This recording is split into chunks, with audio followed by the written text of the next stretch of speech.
Magandang araw! Welcome sa pinakabagong programa ng Kamsur TV. Ito ang CSN Takeaway. Dahil sa buwan ng Hunyo ay nakilala ang Pride Month, ang mga makakasama natin ay parte ng LGBT community. Ang ating first guest is Mr. Orly Sanding, Weng Labaro, Dominic Obias Chung, Jill Dasa Orsine, Mr. Mark Joseph Yuste or Mr. MJ. Yan. Sige, simulan natin with our first topic today, your life as part of the LGBTQIA+ here in the Philippines. Okay naman siya, pero hindi talaga siya may iwasan yung parang pag nalaman nila na nagka-girlfriend ka, parang yung itatratic ka nila na parang tomboy ka na agad. Which is, di ba, different naman siya, yung bisexual sa lesbian. I think here in the Philippines, as much as we enjoy the limelight, since that I'm joining trans pageantry, so there is a lot of fame that came along with it. But on the other hand, there's also a lot of struggle, most especially in the misconception and in choosing love. So as much as possible, those people who likes us are being labeled as a gay, or they are being afraid to love a transgender woman. Paano to nagsimula or bakit ito patuloy na nangyayari? Well, I think the LGBT community and the movement itself is a very complex movement, Hindi siya parang one-way street understanding. So, masyadong mahirap i-flesh out kung ang babalikan natin yung Philippine culture. There's this research nagsasabi na around 70% daw ng mga adult Filipinos are accepting of homosexuality in general, But in reality, kung titignan natin, while Filipinos can be deemed accepting, pero I think dun siya papasok sa category ng more on tolerance. Yes. Let's go to our second topic, the Duterte administration in LGBTQIA+.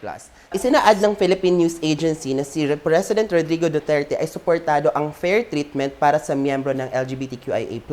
Sabi ni Presidential Spokesperson Salvador Panelo, I quote, "I remember the President expressed support for the LGBT one time, so I think he will support that kind. Gusto nun palagi fair treatment to all." So, do you think that the Duterte administration did the fair treatment of the LGBTQIA+ community? It doesn't really trickle down to the masses since parang wala na kami na-feel. And you can see that based from the laws and policies that has been implemented, diba?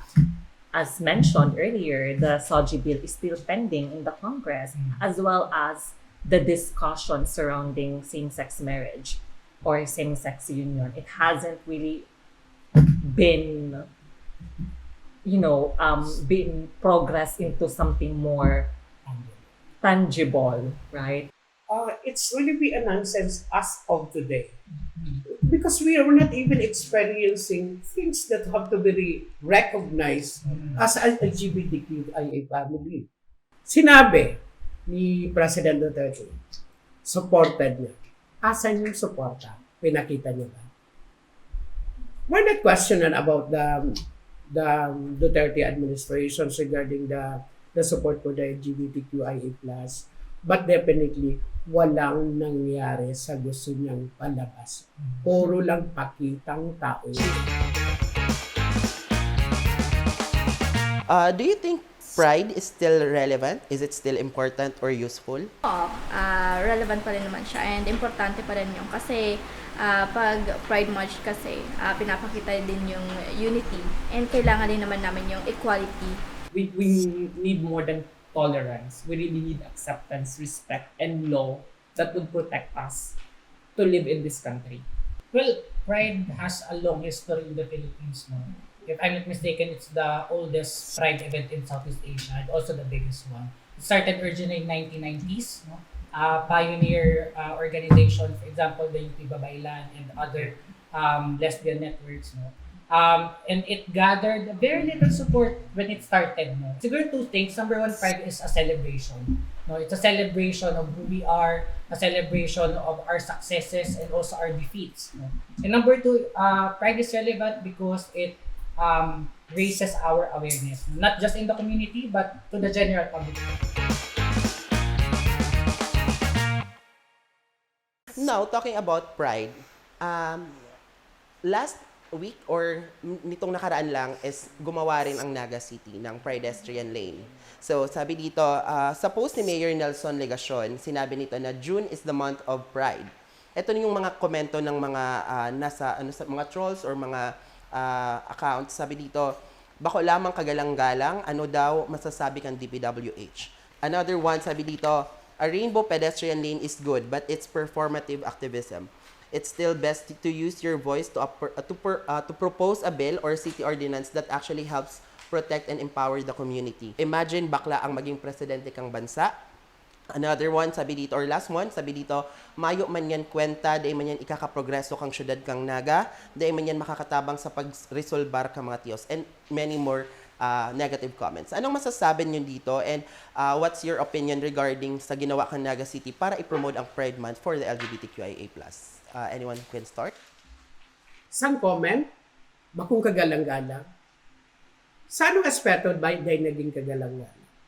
In all sectors, in all walks of life, LGBTQIA+ community as a family exists for everything. Iyan ang dapat nilang ilagay sa isipan nila. Hindi kami liabilities ng community. We're an asset and we have the talents, we have the creativity na papakinabangan ng buong bansa. If the action would only be focused on painting the pedestrian rainbows without any concrete solution connected to it, such as passing laws that will be beneficial to its citizens and to its community, then that's performative activism. And we can see that in a lot of major brands, not only in the Philippines but around the world, to ride on to the trend.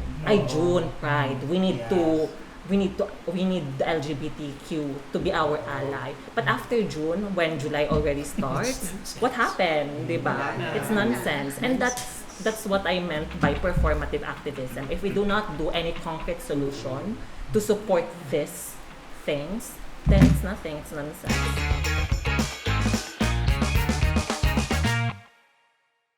How do you define soji na lang?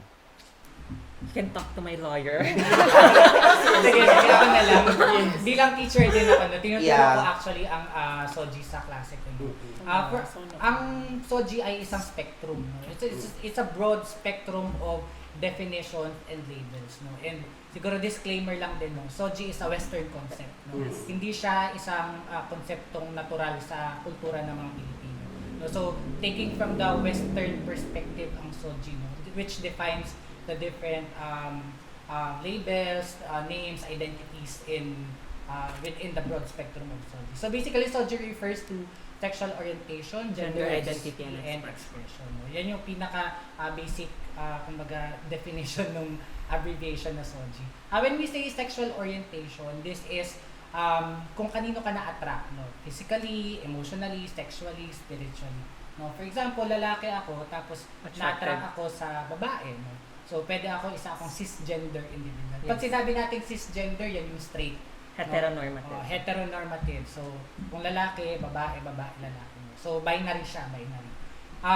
Yung pangalawa ay gender identity. No? Pag sinabi natin gender identity, ito yung tungkol sa ano yung pagkakakilala mo sa sarili mo. No? How do you identify yourself? No? Sabihin natin, pwedeng biologically ikaw ay pinanganak na lalaki, pero you identify as a woman, then you are a woman. No? Ganun lang siya kasimple. May mga misconception na, for example, for trans women, for example, may mga nagsasabi na, hindi ka pa trans women kasi hindi ka pa nagpa-opera, hindi ka nagtitake ng pills. No? May mga ganung misconception. Pero, I'd like you all na medyo i-broaden yung perspective. Kasi pag sinabi natin gender identity, you're a trans woman, no? Regardless kung nagpa-opera ka na or bis ka ng babae ka na, regardless, no, if that's what you believe in yourself, no, sa loob ng isa kang babae, then you are a woman. No? Ganun lang siya kasimple. No? Pag sinabi naman natin gender expression, ito yung medyo outward, no, physical manifestation of your gender. So, kasali dyan yung how you dress, how you present yourself, how would you like to be called, yung pronouns, no, yung him, she, or hers, no. Kasama din dyan yung demeanor mo, yung boses, no, kung paano mo ipakilala yung sarili mo sa mundo. No, that's gender expression. Ngayon, we already talked about SOGI. Pag-usapan natin yung SOGI bill. Sabi dito sa article ng Philstar noong June 16, muling ibabalik ni Senator Risa Ontiveros ang SOGI Equality Bill para sa 19th Congress. Aniya, I quote, "I'm ready to get back to work. We will use this 19th Congress to carve the runway to pass the SOGI Equality Bill at long last." Bakit importante yung SOGI bill na maipasa? Iyang bill na yan ni Senator Risa Ontiveros would be yung maging pangil at daan para buksan ang mga kaisipan ng bawat individual na dinidegrade ang LGBTQIA+. In addition na lang siya, kasi if ever naman na mapasa yung SOGI bill, so ito yung magiging weapon namin as a member of LGBTQ, kasi sabi nga, di ba, ito yung law, ito yung magbibigay sa amin ng protection para maiwasan yung pagdi-discriminate sa akin, yung pag-criticize. Kasi if ever naman mapasa to, it's a big help. Medyo, it's a long shot, no? Pero itataya natin doon yung hope natin. But again, sabi nga nila, no, it's not a solution to everything. No? It's just a stepping stone for para magbukas dun sa floodgates of other rights that can be afforded by LGBTQ individuals.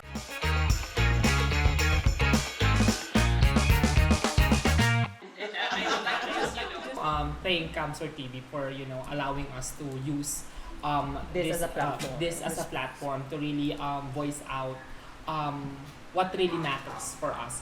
And I would like to just inform the audiences that LGBTQIA plus community, we are not a group who recruits people na straight ka. We are not a cult. Wala po itong registration. Bakla ka na.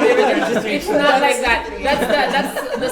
That's the normal thinking of the people na nagre-recruit ito ng kabaklaan. It's not. Yes. We are just standing here showing our presence because Raising to be awareness. honest, raising awareness because to be honest, ang dami-dami na namin but we are still enclosed in a box. Yeah. And para na kaming sardinas that we cannot move any further. We need to have a bigger space and I think that space is the same space that you are moving into, which is the society. Yes. And that's only the things that we would like to do, to take up space and to be part of your community. Yun lang. Thank you. May mga gusto pa po ka ng pasalamatan. Vita Plus. Yes! Vita Plus. Thank you. Yes. For naubos. Yun din, pasalamatan rin natin yung sponsor natin for this episode, yung Vita Bella. Yan, available sila sa Magsaysay Town Center, Magsaysay, Naga City. And of course, in connection po sa ating Pride Month, abangan ninyo ang aking kanta. O, diba? Abangan ninyo yung kanta ko, guys, na pinurform ko nung proclamation rally on One Comes Tour. Ang title po nun is Efra's Beauty Parlor. Ilalabas ngayong June din. Ayan, maraming salamat. Maraming salamat po sa ating mga guests. And of course, abangan ninyo naman yung susunod naming episode. Dito lamang yan sa CSN Takeaway. Goodbye!